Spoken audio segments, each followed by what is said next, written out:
Hello student, कैसे हैं आप सब। एक बार पुनः से कोचिंग क्लासेस पर स्वागत है। क्लास 12 फिजिक्स एनसीईआरटी चैप्टर 3 में आज टॉपिक लेकर आए हैं विद्युत ऊर्जा और शक्ति।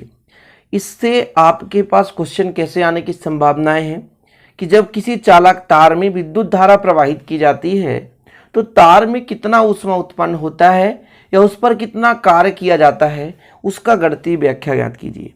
तो यहाँ पर वही चीज़ चर्चा करने वाले हैं कि जैसे आपके पास कोई चालक तार है और जब चालक तार में विद्युत धारा प्रवाहित होती है तो कितना उत्पन्न ऊष्मा होता है और कितना उस पर कार्य किया जाता है, इसके बारे में चर्चा करेंगे। ओके, तो सबसे पहले समझते हैं कि एक चालक तार है और चालक तार पर किसी बाह्य परिपथ के माध्यम से हम उसके सिरों पर विभवांतर लगाते हैं। जैसे प्यारे भाइयों, ये हमारा चालक तार है, इसमें थोड़ा सा प्रतिरोध जोड़ देते हैं कि मान के चलते हैं कि कुछ ना कुछ तो इसमें प्रतिरोध भी होगा। इसको एक सेल के माध्यम से जोड़ देते हैं, कुंजी लगा देते हैं। ये आपका एक चालक तार हो गया। इस चालक तार को हम डिनोट कर देते हैं ए बी से, और ये सेल है ई से, कुंजी की हो गया और इसका प्रतिरोध आर हो गया। धारा बहने की दिशा ए से बी की ओर है। तब जो इलेक्ट्रॉन कहाँ से कहाँ की ओर चलेंगे, बी से ए की ओर चलेंगे। हमेशा पता है प्यारे भाइयों, जो इलेक्ट्रॉन होता है वो धारा के विपरीत दिशा में चलता है। इतना क्लियर हो गया कि जब किसी चालक तार में हम धारा प्रवाहित करेंगे तो चालक तार क्या होगा, गर्म होगा। गर्म होने से इलेक्ट्रॉन मुक्त होंगे और इलेक्ट्रॉन जो गमन किधर करेंगे, धारा के विपरीत दिशा में। समझ रहे हैं। जैसे ये आपके पास चालक तार है, ऐसा छोटा सा बनाता हूँ। जब इस पे प्यारे भाइयों धारा प्रवाहित की जाती है तो ये क्या हो जाता है, गर्म हो जाता है। और गर्म होने के कारण इलेक्ट्रॉन उत्पन्न होते हैं और इलेक्ट्रॉन किस दिशा में चलते हैं, यदि धारा इधर चल रही तो इलेक्ट्रॉन इधर चलेंगे। तो जब किसी चालक तार में हम विद्युत धारा प्रवाहित करते हैं तो तार क्या हो जाता है, गर्म हो जाता है। ठीक है, इतना क्लियर है। और इलेक्ट्रॉनिक सिद्धांत के अनुसार आपको पता होगा कि चालक तार के दोनों सिरे, यहाँ पे एक सिरा है, ये एक सिरा, ये हो गया। चालक तार के दोनों सिरों के बीच जब विभवांतर लगाया जाता है तो तार के प्रत्येक बिंदु पर, प्रत्येक बिंदु की बात कर रहे हैं, तार के प्रत्येक बिंदु पर प्यारे भाइयों क्या उत्पन्न हो जाता है, विद्युत क्षेत्र उत्पन्न हो जाता है। और इलेक्ट्रॉन क्षेत्र के विपरीत दिशा में, जो इलेक्ट्रॉन है वो विद्युत क्षेत्र के विपरीत दिशा में त्वरित हो जाते हैं और यही त्वरित इलेक्ट्रॉन तार के धन आयन से टकराते हैं। किससे टकराते हैं, धन आयन से टकराते जाते हैं। और जो स्टूडेंट इलेक्ट्रॉन होता है वो धन आयन से टकरा करके किधर चलेंगे, वो धारा के विपरीत दिशा में गमन करने लगते हैं। और जब ये धारा की विपरीत दिशा में चलते हैं तब इनके बीच जो आपका धन आयन है, देखिए धन आयन कैसे निर्माण होता है, थोड़ा सा समझने की कोशिश करें। जैसे प्यारे भाइयों, ये आपके पास परमाणु है ना, इस पर क्या है, ये आपके पास परमाणु है, उस पर धन आयन और ऋण आयन दोनों चीज होता है। नाभिक में धन आयन होता है, इसके चारों ओर इलेक्ट्रॉन होता है। तो जब यहाँ से इलेक्ट्रॉन निकलेगा तो प्रोटॉन की संख्या अधिक होगी, तो धन आयन यहाँ पर, अब पीछे से इलेक्ट्रॉन जो आ रहा है तो वो धन आयन से टकराएगा। सिंपल है, समझ रहे ना। तो जब धन आयन से टकराता है तो इलेक्ट्रॉन द्वारा कुछ ना कुछ ऊर्जा खो जाती है, यानी ऊर्जा लॉस होता है। और वही ऊर्जा स्टूडेंट ऊष्मा के रूप में प्रकट हो जाता है। मतलब ये चालक तार है, इसकी सिरों के बीच जब विभवांतर लगाया जाता है तो प्यारे भाइयों इसके प्रत्येक बिंदु पर विद्युत क्षेत्र उत्पन्न हो जाता है और इस विद्युत क्षेत्र के कारण जो इलेक्ट्रॉन होते हैं त्वरित होने लगते हैं और इलेक्ट्रॉन जो है धारा की विपरीत दिशा में गमन करने लगते हैं। ठीक है ना। और ये जो इलेक्ट्रॉन है धन आयन से टक्कर करते हैं और टक्कर करने के फलस्वरूप कुछ न कुछ ऊर्जा क्या कर देते हैं, व्यय कर देते हैं और वही हमें प्राप्त ऊष्मा होता है। ठीक है, जो भी इलेक्ट्रॉन ऊर्जा खो रहा है वही उसका ऊष्मा कहलाया। चीजें समझ गए मैं क्या कहना चाह रहा हूं कि एक चालक तार है प्यारे भाइयों, ए बी है, और इसके सिरों के बीच विभवांतर लगाते हैं तो इसके प्रत्येक बिंदु पर क्या विद्युत क्षेत्र उत्पन्न होता है। विद्युत क्षेत्र के विपरीत दिशा में ये जो इलेक्ट्रॉन है गति करने लगते हैं तो त्वरित हो जाते हैं। त्वरित कब होते हैं, जब कोई इलेक्ट्रॉन कंपन करता है या गति करता है। अब यही इलेक्ट्रॉन किधर चलेंगे, धारा के विपरीत दिशा में चलेंगे तो धन आयन से टकराते हैं और जब टक्कर होता है प्यारे भाइयों तो कुछ ना कुछ इसके ऊर्जा में लॉस होता है और वही जो ऊर्जा लॉस होता है वो ऊष्मा के रूप में हमें प्राप्त होता है। इतना क्लियर हो गया। चूंकि आपको इतना भी पता होना चाहिए कि जो चालक तार है उसमें इलेक्ट्रॉन की संख्या निश्चित नहीं है, असीमित रूप से, अपरिमित रूप से है प्यारे भाइयों। कितने उसमें परमाणु होंगे, है ना, और कितने परमाणु के बाद कितने उसमें प्रोटॉन होंगे, कितने उसमें इलेक्ट्रॉन होंगे। तो इलेक्ट्रॉन प्रोटॉन की संख्या तो मान लीजिए आप सोचिए ही नहीं, कल्पना ही ना कीजिए, बहुत ज़्यादा मात्रा में, समझ रहे ना। तो ज़्यादा मात्रा में इलेक्ट्रॉन होते हैं और ज़्यादा मात्रा में धन आयन उत्पन्न होता है। जहाँ से भी इलेक्ट्रॉन निकल जाएगा, जैसे कोई भी कण है उसमें दोनों चीज़ है, धन और ऋण, यानी इलेक्ट्रॉन और प्रोटॉन। वहाँ से इलेक्ट्रॉन यदि निकल गया क्या प्यारे स्टूडेंट, तो वहां पर क्या बनेगा, वहां पर आपका बन जाएगा क्या, धनायन। और ये जो इलेक्ट्रॉन गमन करते हैं तो किससे टकराएंगे, धनायन से ना टकराएंगे, बिल्कुल टकराएंगे, और टकराने से ऊष्मा उत्पन्न होगी। ओके चलिए, तो आपको थोड़ा सा लिखना है वो चीज़ें जो यहाँ पर मैं लिख दिया हूँ कि यदि चालक तार के सिरों के बीच विभवांतर लगाया जाता है तो विद्युत धारा को विद्युत परिपथ में चलाने के लिए विद्युत स्रोत द्वारा कार्य किया जाता है। यह कार्य ही तार के ऊष्मा के रूप में प्रकट होता है। अब सिंपल है, इसका हम सिद्धांत पहले समझाए कि इलेक्ट्रॉन धनायन से टकराता है, टकराने के कारण इलेक्ट्रॉन कुछ ऊर्जा व्यय करता है, वही उसका ऊष्मा है। और यहाँ पर थोड़ा सैद्धांतिक रूप से कि चालक तार के सिरों के बीच विभवांतर लगाया जाता है तो विद्युत धारा को विद्युत परिपथ में चलाने के लिए विद्युत स्रोत द्वारा कार्य किया जाता है। कार्य करना मतलब विद्युत मतलब चालक तार के प्रत्येक बिंदु पर विद्युत क्षेत्र उत्पन्न होना, उसके बाद इलेक्ट्रॉन का त्वरित होना, इसके बाद धारा के विपरीत इलेक्ट्रॉन का गमन करना, धनायन से टकराना, ये कार्य हो रहा उसके अंदर, समझ रहे ना। और यह कार्य जो है तार के ऊष्मा के रूप में प्रकट होता है। ओके चलिए, अब यदि हम आपसे कहें कि चालक के तार के सिरों के बीच विभवांतर V और t सेकेंड तक धारा बह रहा है, तब उस पर प्यारे भाइयों कितना आवेश होगा। तो आवेश कैसे निकालते हैं, धारा गुणे समय। मतलब एक आपके पास चालक तार है, यहाँ पर मैं मान के चलता हूँ एक छोटा सा चालक तार, ये आपके पास छोटा सा चालक तार है, और इस चालक तार पर प्यारे भाइयों धारा बह रहा है, कितना I बह रहा है, धारा कितना, धारा I बह रहा है, और कितना समय तक बह रहा है, t समय तक, t समय तक, कितना समय, t समय तक बह रहा है। तो टोटल जो आवेश होगा वो किसके बराबर होगा, वो धारा और समय के गुणनफल के बराबर होता है, क्योंकि आवेश का फार्मूला ही होता है धारा गुणे समय। तो इसके आगे आपको लिखना है कि माना चालक तार के सिरों के बीच विभवांतर V लगाने पर t सेकंड तक I धारा प्रवाहित हो रही है। मतलब हम विभवांतर सिरों पर लगाते हैं तो भैया उसके प्रत्येक बिंदु पर विद्युत क्षेत्र उत्पन्न होता है, जिससे इलेक्ट्रॉन त्वरित होते हैं, इलेक्ट्रॉन विपरीत दिशा में गमन करेंगे, धनायन से टकराएंगे तो धारा बह रही है। इलेक्ट्रॉन प्रवाह की दर को, आवेश प्रवाह की दर को क्या बोलते हैं, हम धारा कहते हैं। तो t सेकेंड में जो टोटल आवेश होगा प्यारे भाइयों, जो बहने वाली आवेश टोटल होगी वो Q बराबर कितना होगा, धारा गुणे समय, यानी I इंटू टी। इसको हम समीकरण 1 दे देते हैं, I इंटू टी, यानी I धारा है, T समय तक बह रहा है। तो टोटल जो आपका प्यारे भाइयों आवेश है वो निकल कर आ चुका है। अब यदि हम कहें कि Q आवेश है, अब तार के एक सिरे से दूसरे सिरे तक ले जाने में कुछ ना कुछ तो कार्य करना पड़ेगा। तो Q आवेश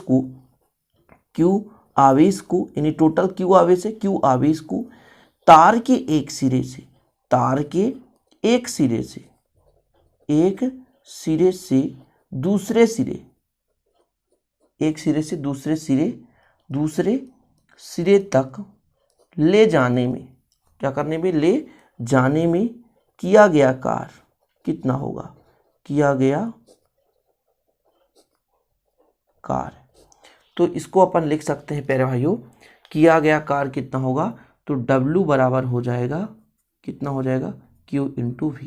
ये कहाँ से आ गया, तो आप लोगों ने फार्मूला पढ़ा है किसका प्यारे भाइयों, क्योंकि मैं यदि कह दूं कि V बराबर कितना हो जाएगा, तो आवेश को ले जाने में किया गया कार्य ही क्या कहलाता है, विभवांतर कहलाता है। तो V बराबर W अपान Q, तो W बराबर कितना हो जाएगा, Q अपान V। ठीक है ना। आपने पढ़ा विभव, विभव की परिभाषा क्या थी, एक आपके पास आवेश है, उसको अनंत से विद्युत क्षेत्र के किसी बिंदु तक ला रहे हैं, तो उसमें जो कार्य करना पड़ेगा वो विभव है। विभव का ही रूप विभवांतर है, बस विभवांतर को एक बिंदु से दूसरे बिंदु के लिए डिनोट करते हैं। तो एक बिंदु से दूसरे बिंदु तक ले जाने में किया गया कार्य। तो भैया यहाँ पर चालक तार था, चालक तार का एक सिरा है और दूसरा सिरा है, तो दोनों के बीच जो कार्य होगा वही उसका विभवांतर कहलाएगा। तो चूंकि V बराबर W अपान Q, इसलिए W बराबर V Q हो जाएगा। ओके, इतना क्लियर हो गया। तो अब यहाँ पर स्टूडेंट आपके पास आवेश निकल आया और कार्य निकल आया।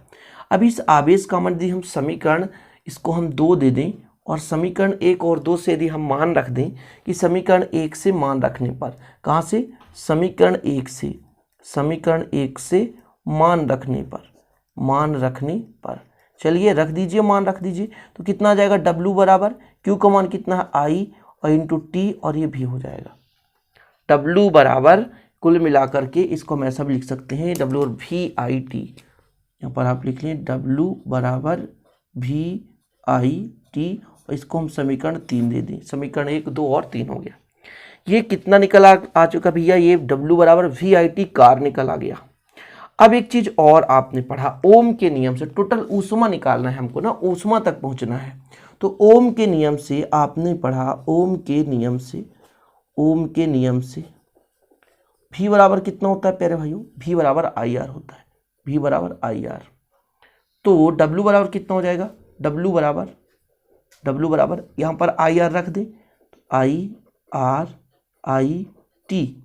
यानी यदि इसका मल्टीप्लाई कर देंगे तो W इक्वल हो जाएगा I से, भैया यदि हम I से गुणा कर दें, I को I से, तो I स्क्वायर और आपका यहाँ पे R है तो R, ये T आ गया। इसको हम समीकरण 4 दे सकते हैं और ये कार ही निकल आ रहा है, ठीक है ना, कार ही निकल कर आ रहा है। तो किस रूप में आ गया, धारा के रूप में। इसको यदि हम विभवांतर के रूप में करना चाहें तो वो भी कर सकते हैं।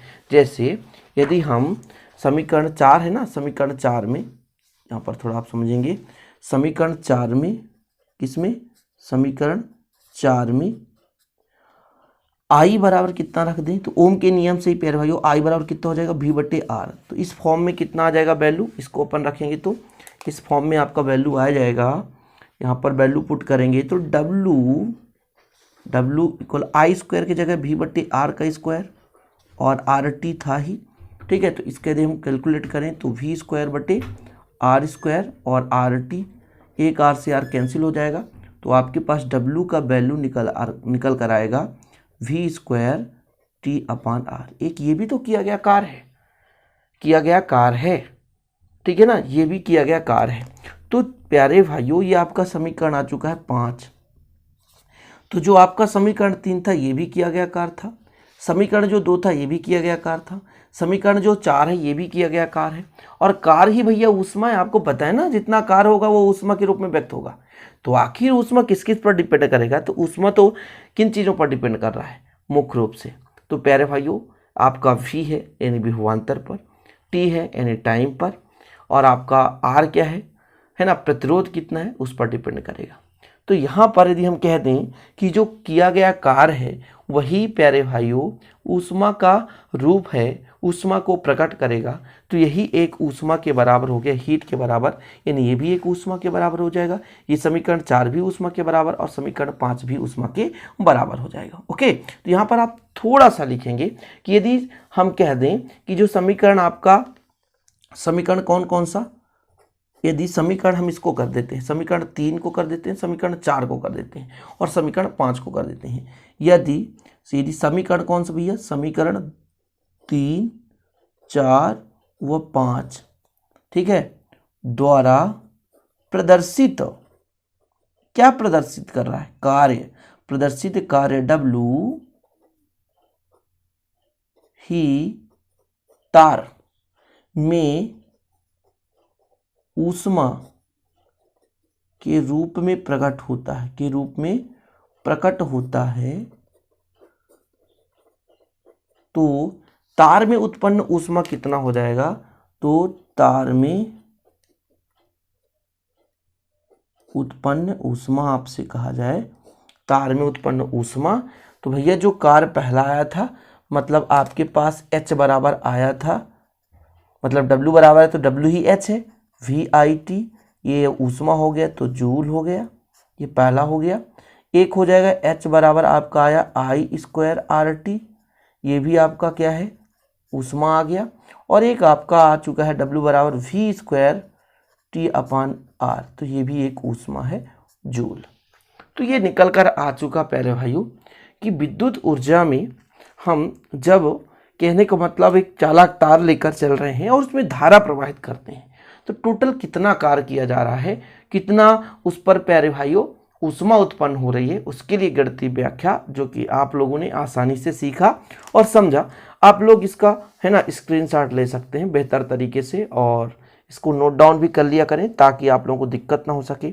और बेहतर प्यारे भाइयों आपको ऐसे वीडियो मिलते रहेंगे, तो प्लीज़ अपना राय कमेंट बॉक्स में कमेंट करके बताया करें। और यदि इसका नोट्स लेना है तो 9685 पर कॉन्टैक्ट करें, 9685299149 पर। तो यहाँ पर जो बेहतर नोट्स है आपको प्रोवाइड कराया जाता है। तो उम्मीद करता हूँ कि आज का ये वीडियो भी आपको अच्छा लगा होगा। अच्छा लगे तो लाइक जरूर करें, दोस्तों के साथ शेयर करें। मिलते हैं अगले वीडियो में। जय हिंद, वंदे मातरम।